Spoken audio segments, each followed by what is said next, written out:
ఇప్పుడున్న education system సరిగ్గా లేదు అని మాకు అనిపిస్తుంది. ఎందుకంటే మా పిల్లల్ని మేము చదివించాము.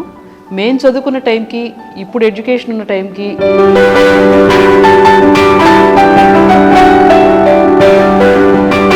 స్కూల్స్ చాలా ఉన్నాయండి. కానీ ఆ స్కూల్స్లో చాలా స్ట్రెస్తో కూడిన ఎడ్యుకేషన్ ఉంటుంది. పిల్లలకే కాదండి, పేరెంట్స్ కూడా స్ట్రెస్ ఉంటుంది. వీళ్ళకి వర్క్ ఇస్తారు స్కూల్లో, ఆ వర్క్ కంప్లీట్ చేయాల్సిన బాధ్యత పేరెంట్స్ మీద పడుతుంది. మేము అలా కాకుండా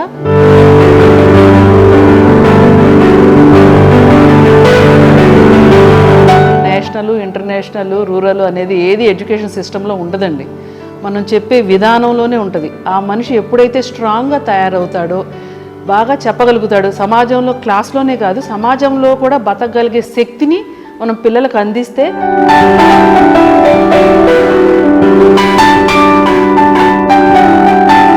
పిల్లలకి యోగా పెట్టామండి, మెడిటేషన్ చేయిస్తున్నాము, మ్యూజిక్ క్లాసెస్ పెట్టాము, అట్లానే కరాటే క్లాసెస్ పెట్టాము. 24 గంటలు క్లాసులో కూర్చోబెట్టుకుని చదివించడం, లేకపోతే బట్టి పట్టడం అంటారు చూసారా, అలాంటి విధానంతో పిల్లల్ని చదివించకూడదని మేము అనుకున్నాము.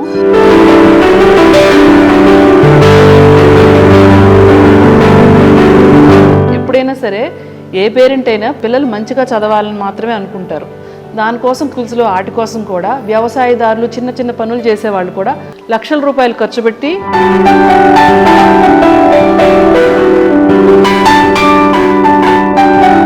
పేరు పక్కన ఒలింపియాడ్ అని ఇంకోటని పెట్టడం వల్ల ఆ స్కూల్లో ఆ సబ్జెక్ట్ చెప్తారని నమ్మకం లేదండి. జనాలకి పబ్లిసిటీ కోసం మాత్రమే దాన్ని ఉపయోగిస్తారని మాత్రం మా నమ్మకం. సరైన ఎడ్యుకేషన్ ఇవ్వాలనుకున్న వాళ్ళకి